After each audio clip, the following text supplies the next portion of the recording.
Andrew Wakefield, thank you for joining me in the trenches. Did the COVID era change you? You know, paradoxically, it gave me hope because so many people woke up. And when I started in this 30 plus years ago, there were literally 5 people around the world who were prepared to engage in a discussion about the vexed issue of vaccine safety. It was the end of your career. It was forbidden. We just don't go near that. And I did. And, I touched the third rail, and so did a handful of other people.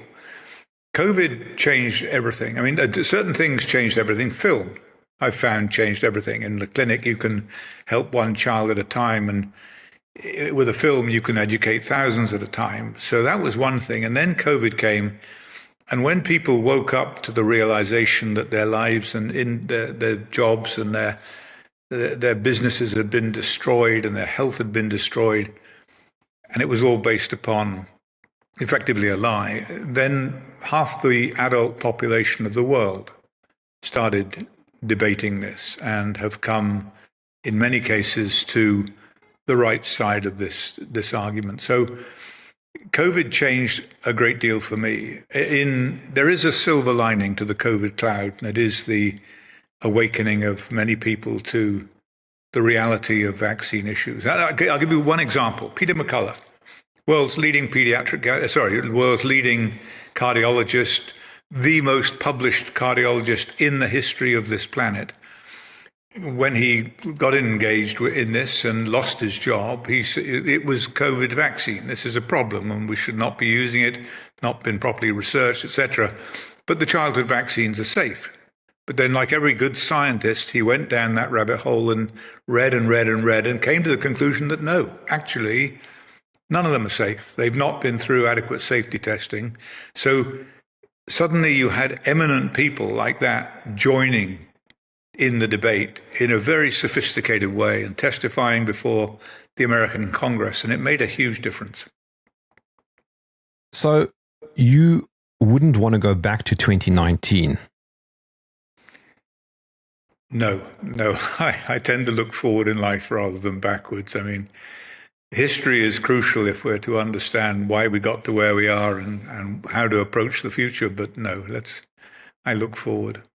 I was saying to you before we started recording that your work and the podcast episode that we recorded a number of years ago had a profound impact on me personally, and of course my wife, and of course our child, and for all the right reasons, because we are a lot more skeptical now of vaccines, particularly the MMR vaccine, and that's kind of the segue. Your background is around that, and of course we'll chat about that now in a moment. But for my UK column audience that might not know much about you, Andy, what is your general bio? General bio. I graduated in medicine in 1981, mainstream gastroenterologist, GI surgeon. I don't know what mainstream means anymore, but there I was. I had a big research team at the Royal Free Hospital in London, looking at the origins of inflammatory bowel disease, Crohn's disease, ulcerative colitis, epidemic diseases in Western societies. And I started looking at viruses as the possible cause, and that led to looking at measles and measles vaccines. We were interested in unusual patterns of viral exposure, and I'll explain that in a minute. But 1995, I started getting calls from mothers, highly intelligent, not anti-vax, had taken their children to be vaccinated according to the doctor's recommendations. And they said my child was fine, and then they crashed. They had speech, language, interaction with their siblings. They were sleeping at night. They were growing. And then suddenly that all went to hell. And they lost their speech and language, no longer socialized, didn't sleep. They're in pain. I know they're in pain. I'm their mother. I know they've lost the ability to communicate, but I know they're in pain. And they had all the signs and symptoms of an underlying inflammatory bowel disease, but the doctors and nurses they'd seen said, oh, that's just part of autism, put them in a home, forget about it, move on, have another child. That was it was a terrible situation. So we investigated them, as we should have done. And of course, the parents were right. The children had an inflammatory bowel disease. And when we treated that, there was improvement in not only the bowel symptoms, but the cognitive symptoms. The children started using words they hadn't used for 5 years. It was fascinating. It was like that Lorenzo's Oil. I don't know whether you remember the film based upon a true story. But so when they say this happened after a vaccine in close proximity to the MMR, we have an obligation, professional and moral, to take that very, very seriously. People didn't want to. My colleague said, well, as pediatricians, we can't be seen to question the safety of MMR vaccine. I didn't know what that meant. That just made me angry. What do you mean you can't be seen to do it? Why? Because your colleagues might not think well of you. That was astonishing. Your responsibility is to the patient and their parents, not to your standing in the Royal College. So we parted company on that particular issue. And when we started to look at the vaccine issue, that's when my career in particular completely unraveled. I came to America because America, even though the argument is equally polarized here, or was, there is the opportunity to set up a private clinic where you can do research and continue the work and help these children. That's what I did. They came after me there. They accused me of, of fraud, and the mainstream media got their teeth into it. I was accused of all kinds of things. And there was me. There was me, and then there was them. And them were, they were the World Health Organization, UNICEF, the drug companies, the governments of the world, the Royal College of Pediatrics and Child Health. I mean, I just went on and on. So I was never going to prevail in that particular situation. They eventually, the clinic, they came after that, and that was difficult. So I thought, you know what? I've got some extraordinary stories to tell. I'm going to become a filmmaker. And so in 2004, I started screenwriting, and I've now made 6, 7 movies. The last one, Protocol 7, has won 34 film awards. Not that that means too much. It's certainly not why we went into it. And it's almost dangerously respectable. It's not a place I'm familiar with. But film is a wonderful way of communicating with people. And I had these stories from whistleblowers, and I decided to tell them. Yeah, but let's go back to that that incident, because it's mind blowing. It's very obvious to me, Andy, that you were over the target. Because, I mean, if it was just a normal science paper that got retracted, there wouldn't have been such a huge sort of artillery coming after you. That paper, if I'm correct, it was in 1998, and it was peer reviewed and published by the Lancet.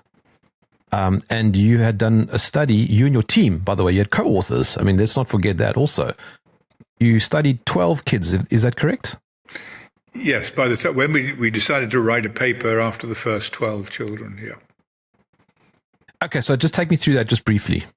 Sure. So the Lancet paper was a case series. It's very important to stress what a case series is. A case series, this is the way in which human disease syndromes are almost invariably described in the literature when they're found for the first time.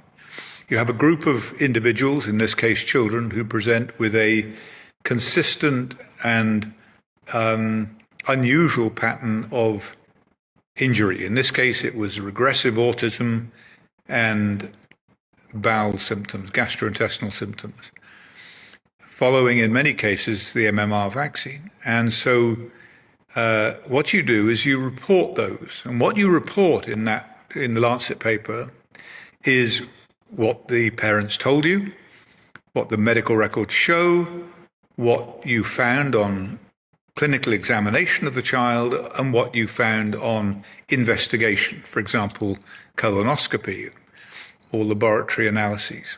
And you can make no conclusions about causation. You can't say MMR causes autism. You can't do that. It's just an observation that leads to hypothesis testing studies. Down the line, do these children have a unique bowel disease? Is it different from other bowel diseases? So you can do controlled studies to answer those specific questions. And we made the point in the paper. At the end, we said this study does not confirm an association between the MMR vaccine and the syndrome described. More work needs to be done. That was it. That's as far as it can go. It's a very sober interpretation, but it was taken by the media to be MMR vaccine causes autism, and that's when it really, kind of went into meltdown. There was a journalist called Brian Deere, I think, if I got his name right, and he seemed to have had a chip on his shoulder, and he really decided to come after you. But it does appear that he, from what I can tell, that he looks like a pharmaceutical hack, basically. But what was your interaction with him like? Very little, very, very little as possible. A very, very strange individual. And as you say, he was bought in by pharmaceutical companies when they encountered a problem like this.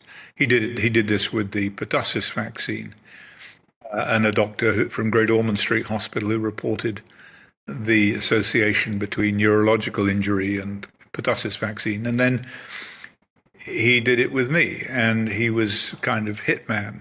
I think James Murdoch, Rupert Murdoch's son, and they have a big interest in vaccinations. He was put onto the board of GlaxoSmithKline, the UK's biggest manufacturer of MMR, in fact, Europe's biggest manufacturer. And his aim was to protect the reputation of that company in the media. And I was his target, and he came after me. And he recruited, or Brian Deere was recruited as a consequence of his involvement. And what an interesting story is that we ultimately sued Brian Deere and the British Medical Journal for defamation, because what they'd said was so wrong, so outrageous. And my question to your audience, why would you do that?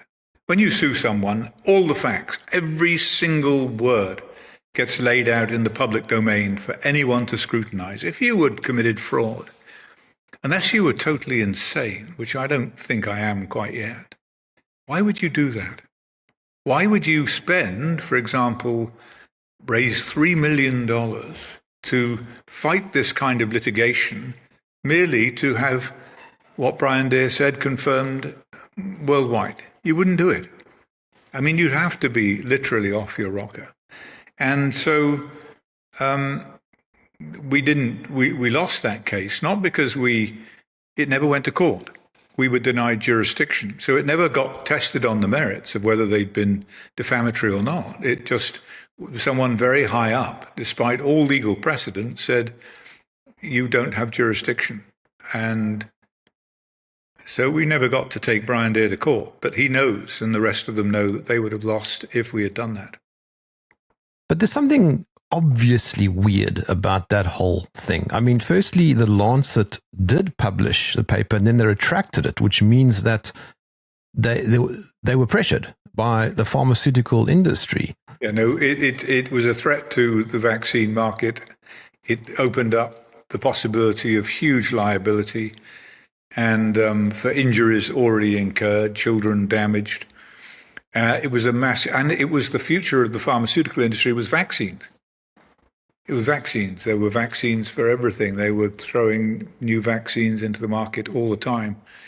And that's where the future was for them. And so they had to grow. They had to satisfy their stockholders. And so it was unthinkable that vaccines could be causing this, and therefore it wasn't allowed to be. But I mean, if you look up this particular story, every website comes up saying that this led to a decrease worldwide in vaccinations and an increase in measles. Yes, I mean, people have analyzed this back and forth. I said at the time and I make this very clear, I would suggest that parents have the option of the single vaccines, because we didn't see this to anything like the same extent with the single vaccine. Parents reported an association with MMR. Was there some effect of the combination that was idiosyncratic? And we didn't know, but it was a reasonable hypothesis. And at the time, in the UK and in the US, the single vaccines were available. So a parent could opt to take one or the other. They were protecting their child, but they were just choosing how to do it. And the British government then, in that year, took away the importation license for the single vaccines. Merck in America unilaterally withdrew the availability of single vaccine. And I said to them, the girl from the Public Health Laboratory Service in the UK is responsible for this. I said, why would you do that? Why would you, if your concern is protecting children from measles, principally, why would you take away a parent's options for how they do that? And she said, because if we allowed parents the choice, it would destroy our MMR program. That's astonishing. Her aim, her wish, her desire was to protect the program and not children. That was what they were trying to protect. And it was a real revelation. Elizabeth Miller was her name. Vaccines are one of the largest pharmaceutical products in the world. Something like $85 billion annually. I think the only other thing that's bigger than that is, I think, oncology or something. But I mean, the vaccine market effectively is almost the size of Hollywood. I mean, that is huge money, and it's growing, which is a big red flag. Yeah, it's growing massively, and they want to introduce more and more and more vaccines, different strain vaccines. I mean, and the problem is this. The problem is that in this country, in the US, there is no liability for death or injury caused by vaccines that are on the childhood schedule. And there are many. There are now 74 plus vaccines before you graduate from high school. And the problem with that is that, so you have a mandatory market. The children have to have these vaccines in many states to go to school. And so there's a mandatory market and no liability. You can't be sued. So they've got the perfect business model. They've got a mandatory capture population and no liability for death or injury caused by the vaccine. All they can do is make a profit.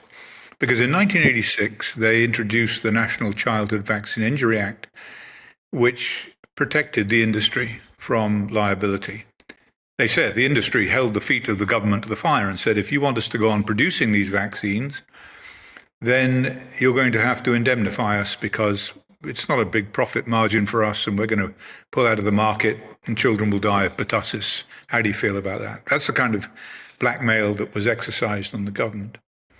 And so a huge mistake, in my opinion. The government introduced a no-fault compensation system where there's a tax on every vaccine. So the individual, the people, the public pay for it, not the industry, not the government, pay for it. And then if children are injured, they're compensated from that fund. And it just gave the industry a get out of jail card. They had, like I say, mandatory market. All they could do is profit. What a great business model. But I'm not following, Andy, because if vaccines are safe and effective, why do you need protection? Why do you need liability protection? Absolutely, because they're not. And they know they're not. And that's the truth. And when we say vaccines, we are referring to all vaccines, not just MMR. Yeah, all vaccines, because the safety studies for all vaccines have been wholly inadequate. They have not tested the safety of the vaccine in populations of completely unvaccinated versus fully vaccinated children, the so-called vax-unvax study. They've not done that. That's done for every drug that goes on the market, but not for vaccines. No vaccine. No vaccines. Now, isn't that what RFK is trying to do? Absolutely. That's what he's trying to say. He's trying to say for any new vaccine, there should be a long-term randomized clinical trial control trial, and of people getting the vaccine and not getting the vaccine. Not getting an alternative vaccine as a control. That's not a control. That's not a placebo. Not getting the excipients in vaccines as a control. Again, that's not an inert control. But getting no vaccine. And so that's what he's doing at the moment. It should apply to all vaccines, old and new. But of course, they consider that unethical. And it would, I have no doubt, expose problems they do not want exposed. What I don't understand, though, is it's become almost like a cult. It's very interesting. I mean, people are far more willing, in my experience, to talk about this now than they were. COVID has really brought it into the public limelight. People know that there are problems. Everyone's got a relative or a family member or whatever who has suffered some kind of injury, sudden death, cardiac death after the vaccine, third or fourth dose. It's invariable. The truth will come out. The truth is coming out. But as you say, it's been a very painful process. And there are people who've had all the shots and don't want to even begin to acknowledge that they might have been duped, that they did the wrong thing, that they would have done something differently. And people are very reluctant. There's a sort of dissonance that guides people's thinking. But it's been very destructive because, as you say, family units are falling out because some did and some didn't get vaccinated. And same in my own family. But post your Lancet moment in history, you went into films and then you did Vaxxed. After in early 2000, I think I went to testify before the US Congress on this issue, and afterwards I met with the CDC, the Centers for Disease Control and Prevention, scientists in Cold Spring Harbor laboratories, and they said to me, Dr. Wakefield, every child gets MMR, only a few get autism. How do you explain that? And I said, well, you know what? That's medicine. A lot of people smoke. Some people get lung cancer. Who does, who doesn't? We don't know why. Cofactors, genetics, we don't know. But we believe that one of the cofactors in vaccination and autism is the age of exposure to MMR. The younger you get the vaccine, the greater the risk. Why? Because the younger you get measles, if you get measles, natural measles under 1, then the chances of a serious outcome are much worse than if you're over 1, intuitively, because the immune system is more developed or whatever it may be. So I think that age of exposure is very important. And they went away and they tested that hypothesis. And they found it to be exactly true. Children who got the MMR vaccine younger were at much greater risk of autism than those getting it after 24 and 36 months. And what did they do? They spent the next 14 years covering up the data, putting alternative data in its place, destroying the documents, and publishing a paper that said MMR vaccine was safe. It was an absolutely appalling scientific fraud that had enormous and far-reaching consequences for American children and, by proxy, children of the world. This is what the CDC says: it's safe to go back in the water. No, it's not. And then in the end, the senior scientist on that study, Dr. William Thompson, who was really the key figure in Vaxxed, the documentary Vaxxed, William Thompson, who had designed that study at the CDC, collected the data, analyzed the data, written the paper, came forward and said, I can't live with this anymore. We've done a terrible thing. Here is all the data. I kept it. My colleagues destroyed it, threw it into a dumpster. I kept it because I knew that was illegal. And so we discovered the greatest fraud ever in the history of childhood vaccine. And we decided to make a documentary about it. And of course, the critics said, oh, you've just made that up. That's just typical of you, Wakefield. Well, let me tell you this. If we'd made it up, if there'd been one word of a lie, one mistake in that movie, we would have been sued to the moon and back. There was not a whisper, not a single whisper. Why? Because they knew every word was true, and it went right to the top of the CDC hierarchy. So that movie really had a dramatic impact worldwide, not least of which is it got into Tribeca Film Festival, one of the great film festivals in North America, and it was then censored. It was pulled up the first time ever in Tribeca history. The movie was censored. A few days later, Robert De Niro went on television saying we shouldn't have done that. Everybody should see this film, and it exploded worldwide. You couldn't even pay for that kind of publicity. It was amazing. It was extraordinary. With the censorship backfired in the biggest way. That this movie exploded globally and played everywhere, and people woke up. Many people woke up to what was really going on. I remember that incident with Robert De Niro. Did he ever make contact with you? We were in touch. He has a vaccine-injured child himself, and so he was very sympathetic, but he was misled by his colleagues at Tribeca Film Festival and told that, in fact, they were told, this is a really interesting story, they were told that other directors of other films that had got into Tribeca were so furious that our film was in that they'd threatened to pull their own film from the festival. Let me tell you this. If you're a filmmaker and you get into Tribeca, you are never, under any circumstances, going to pull your film from that. Those people do not exist. And so it was just a complete lie. And De Niro knew it was a lie. And so, so it unfolds. But it did have this paradoxical effect of exploding the film worldwide and getting a lot of people to watch it.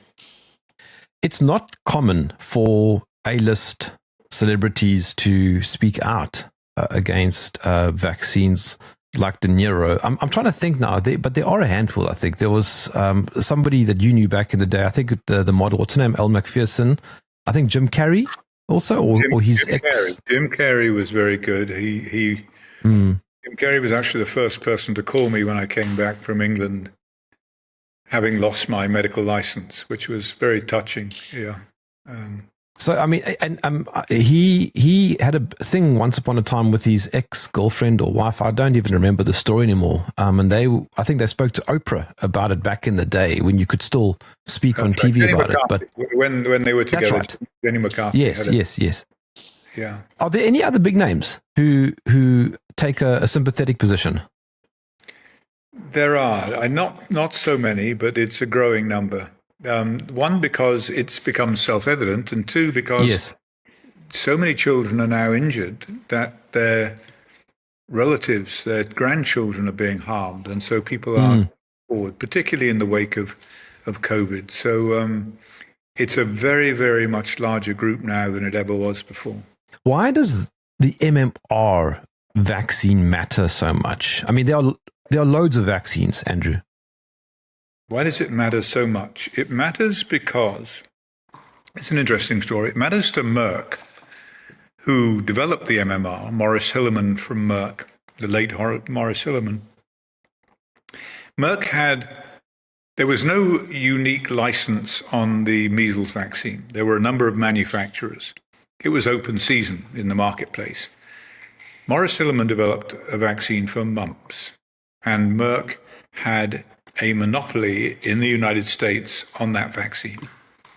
So Maurice Hilleman decided, corporately a very smart decision, to combine 3 live viruses, measles, mumps, rubella, owning the patent on the mumps vaccine, and get that to be the preferred vaccine of choice, 1 shot rather than 3. And that's what happened. So in the American market, MMR became the preferred vaccine, and that put all of the other measles manufacturers out of business. And Merck cleaned up. And they cleaned up because they owned the patent on the mumps vaccine as part of the MMR. Very smart move. But that really closed the marketplace down. And then in the UK, we introduced the MMR, and we used a strain of mumps which was very dangerous, caused meningitis. It had been withdrawn in Canada, withdrawn in Japan. the British were warned, don't do this. This is a dangerous vaccine. They went ahead and did it anyway. They didn't care. And of course, 4 years later, it had to be rapidly withdrawn because it was causing meningitis. And so they went to Merck and said, Merck, can we make up our stocks with your vaccine? And Merck cleaned up in Europe as well. So there are commercial forces at play here that determined why MMR is so important to the pharmaceutical company. It's not important to families any more than the single vaccines would be. I mean, it was mainly a commercial reason. How did humanity survive for thousands of years up until, the 1700s? It's a very interesting sort of evolutionary argument. If you look, and they never show you this graph, but if you look at what happened to measles mortality, it's a measure of how severe measles is, mortality, death rate from measles, before the vaccine was introduced. So up until 1920. It was 1968 or something when it was introduced, wasn't it? Yeah. So up until 1920, measles was a major killer of children in Western societies during epidemics. 1,200 per million were dying of measles. After 1920, there was a dramatic fall in the case fatality rate. In a very short period of time, 50 years, it had fallen by 99.6%. And it was continuing to fall. And we introduced a vaccine. All of that decline in mortality, the decreasing severity of measles, that was nothing to do with the vaccine. It was due to a whole host of factors, like a change in the virus, change in host immunity, better nutrition, better sanitation, all kinds of things. Nothing to do with the vaccine. Now, the question is, if we'd never introduced the vaccine, what would have happened to that mortality curve? It would have continued down, very likely. We can't say that for sure because we intervened with the vaccine. But the point is that man and microbe, man and measles, were coming to terms with each other.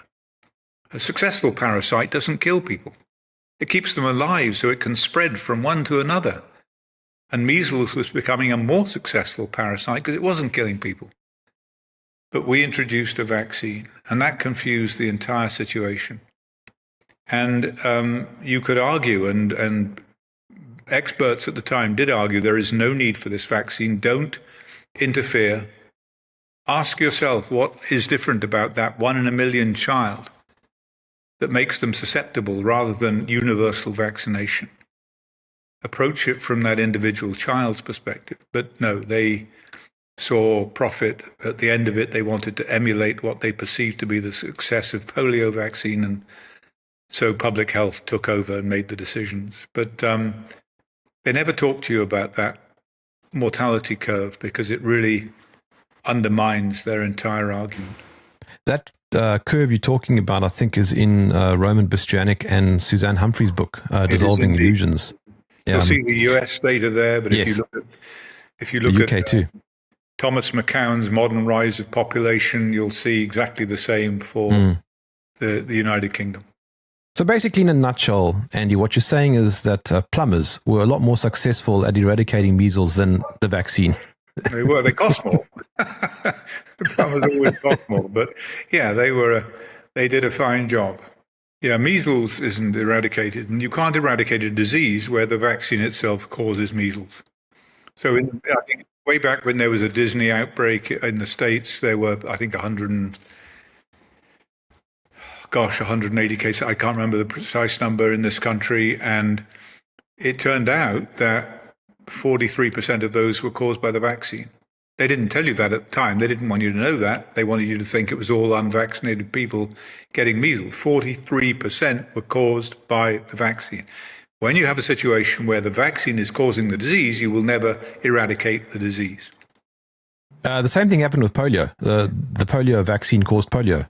Yes, it did. Absolutely. The biggest and actually killed people. The biggest cause of paralytic polio worldwide now is escape mutants from the vaccine.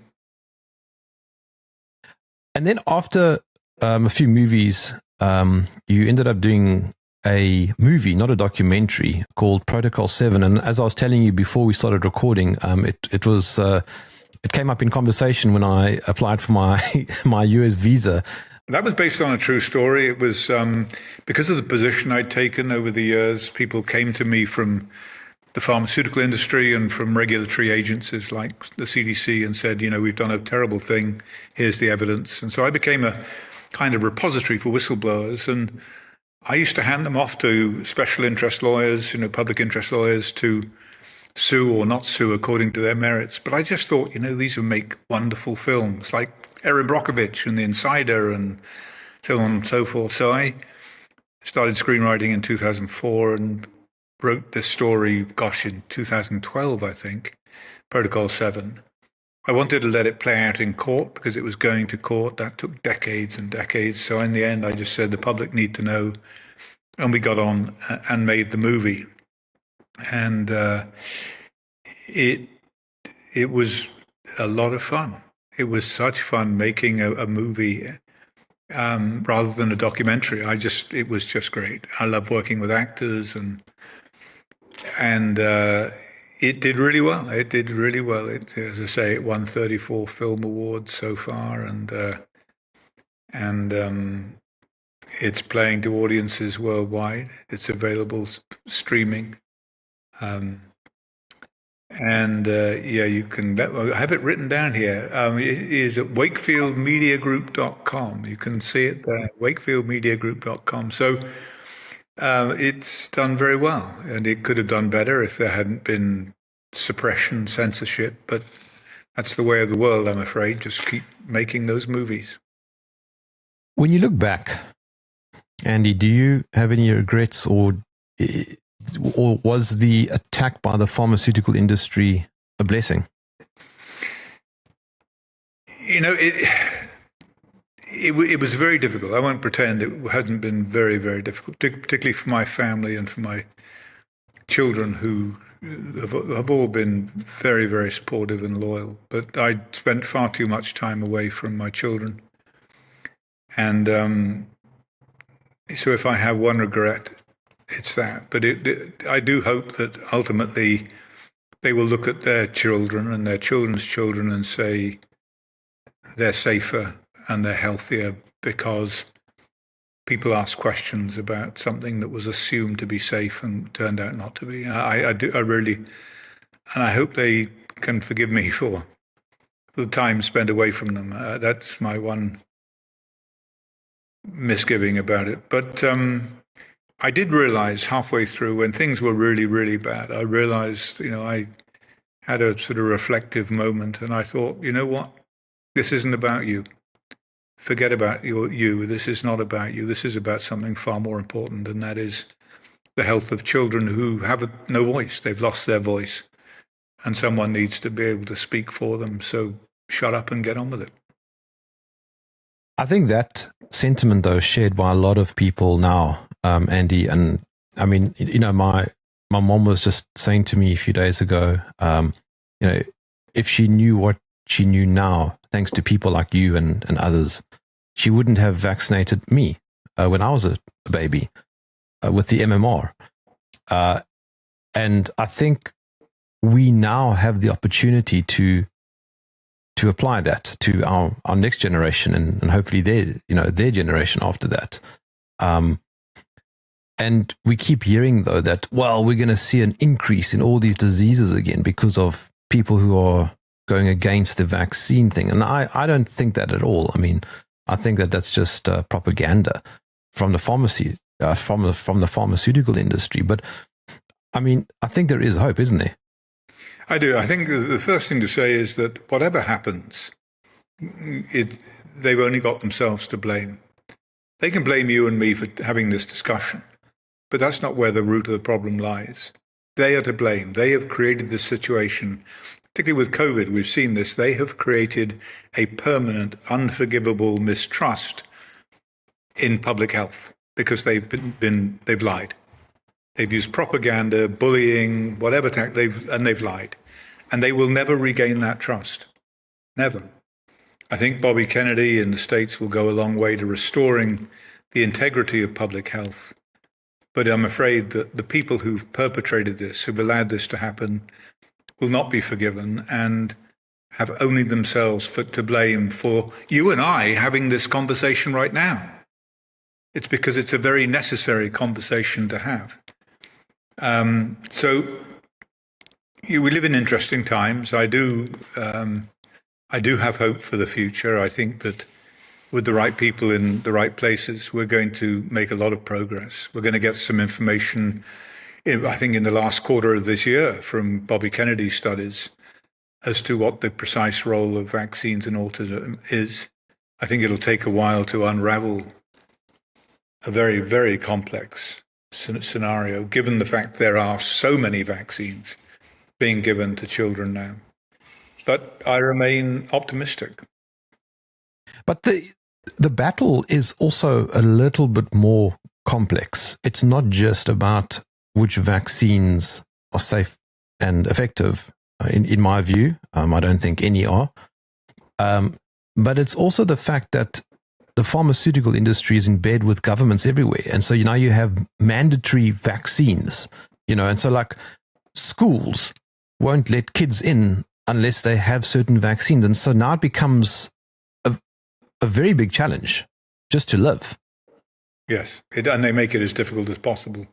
I think Tony Fauci said something to the effect in the COVID era. He said, when you make things difficult for people in their lives, then they lose their ideological bullshit and get vaccinated. What an appalling situation. If you make things difficult for people in their lives, you've lost your job, you've lost your income, your family are going to starve, we're going to force you, we're going to coerce you with any weapon available to us to make sure you comply with our diktat that you're going to get the vaccine. This is the kind of person that has destroyed public confidence in public health, and it's a fact. And there's nothing good about that man. Is science broken? Yes, I think science itself knows the true science is not. The ability to freely ask questions and answer them in a proper scientific setting is not. But that's not science. Vaccine science isn't science. Pharmaceutical industry science isn't science. That is not the appropriate application of the scientific method. So science itself, pure science with a capital S, remains as it ever was, a laudable goal to seek to attain. The corruption of science, delivered in with a small s, is and even you look at the journals now. Bobby Kennedy has said anyone with a National Institutes of Health grant cannot publish in the following journals because they're corrupt. The BMJ, the Lancet, the whatever. The American, I don't know whether the BMJ was in there, but the New England Journal of Medicine, these kind of things. So, yeah, the system is broken. I mean, even multiple editors of multiple journals themselves have said the whole peer review process of journals, everything is just all corrupt and broken. Yeah, they've become a mouthpiece for the pharmaceutical industry. Were you on your own in this? Were you a lone ranger, or did you have scientists, perhaps even in secret, supporting you and being on your side? In secret, yes. Very few were prepared to stand up and be counted. There were some. I mean, a few come to mind. Outstanding people like Marcel Kinsborn, the late Marcel Kinsborn from Tufts University, who would represent children, brain-injured children in vaccine court in America. People like that, but they were a small handful. The pharmaceutical industry now knows that more and more people, there's almost like a critical mass now. I think that's right. I think it's become unstoppable. It's become a major force.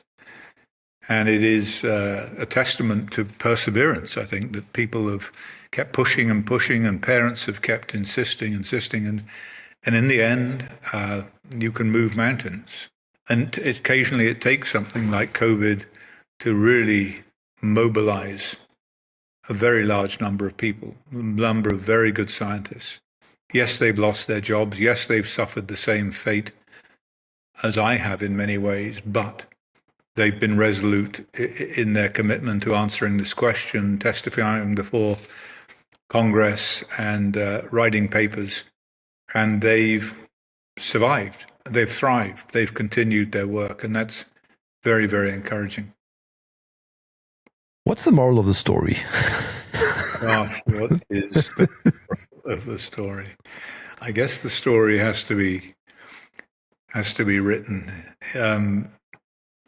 The moral of the story, for me, goes back to the clinic. Goes back to the clinical arena. Goes back to the parent story, principally the mother's story. And the golden rule of medicine is to listen. In particular, to listen to mothers. Mothers understand their children far better than anyone else on the planet, most certainly more than pediatricians who may never have seen them before. Mothers have an intuitive insight into the well-being of their children. What ails them? What makes them better? Are they suffering? Are they in pain? Whatever it may be. Mothers have to trust that instinct. Doctors, the men in white coats, the men and women in white coats have tried to usurp that extraordinary power, the power of maternal insight. Don't let them do it, because mothers know best. That is what's really kept us alive since the beginning of life on this planet. And so mothers need to trust in their own innate instincts, and fathers need to trust in that gift in their wives or the mothers of their children. So that is, for me, it's a very, very simple message. It's not a complex overarch. It is just what is at the core of all of this. And I've met so many mothers who said, I just knew. I just knew in that clinic. I had this feeling in my gut. It wasn't intellectual. It was visceral. I had this feeling that this was wrong. I knew it was wrong. I wanted to say no, and I didn't. When you hear that voice, trust it, because it's there for a very, very good reason.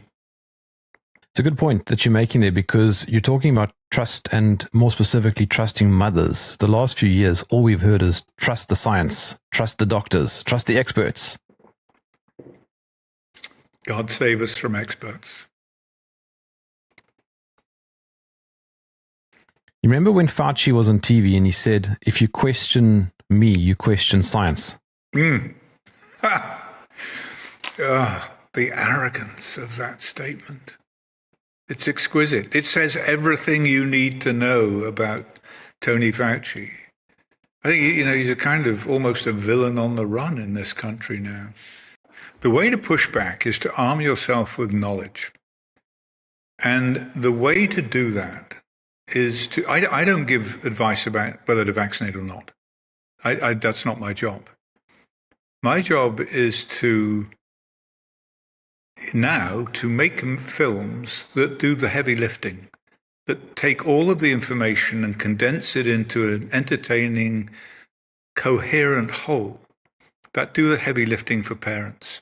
So I say, watch facts, watch 1986, the Act, and you and I know that once you start that process, once you go down that rabbit hole, you go down and down and down and down, and you keep digging and you keep reading and you educate yourself, and then, and only then, are you in a position, just like you did, only then are you in a position to go to your doctor and say, actually, doctor, I have the following 350 questions. I'd like you to answer these starting from number one. And do the research, because the information is there. Read the CDC website. Watch facts. Look at the conflicting arguments. And then come to an informed decision, because that's what it all is about at the end of the day, an informed decision about whether to vaccinate or not. If you go to your pediatrician, they'll say, oh yeah, they're safe and effective. That's not good enough. That's not an informed decision. So that's what I say. Please get educated. The information is there. A lot of people have worked very hard to provide that information to you, including, for example, the wonderful book by Suzanne Humphreys, Dissolving Illusions. The information is there. Read it, and then challenge your doctor. And you will find, actually, that he knows very little because he's not read those books or watched those movies. And when you expose his lack of information, you will be appalled, and you will leave the clinic until he's informed himself. But speaking of being appalled, I'm constantly appalled at friends who do more research on the next car that they're going to buy than on what's going to get injected into their child. Yeah. It is an astonishing situation, and largely it's come about because we've been reassured by the men in the white coats. We've been led down. We've allowed ourselves. Let's be honest. We're consenting adults. We can make decisions. We've allowed ourselves to be led down this path in the trust that we hold, inappropriately in this case, for men in white coats. Doctors don't always know best. Doctors often make mistakes, and we need to recognize that and challenge it and do our own research. Okay, Andy, how can I follow your films? Well, the films are, like I say, available on wakefieldmediagroup.com. Wakefield Media is quite a mouthful, but there it is, wakefieldmediagroup.com. And if you want to get in touch with us at all, info@wakefieldmedia.com. The other one is to go to Yow TV. 10 people to Yow TV. That's our TV channel, a streaming channel for independent films, and the films are available there as well. Yow is a hybrid Eastern word for freedom. So Freedom TV, YOW.TV. There you are. And on that note, Andrew Wakefield, thank you for joining me in the trenches.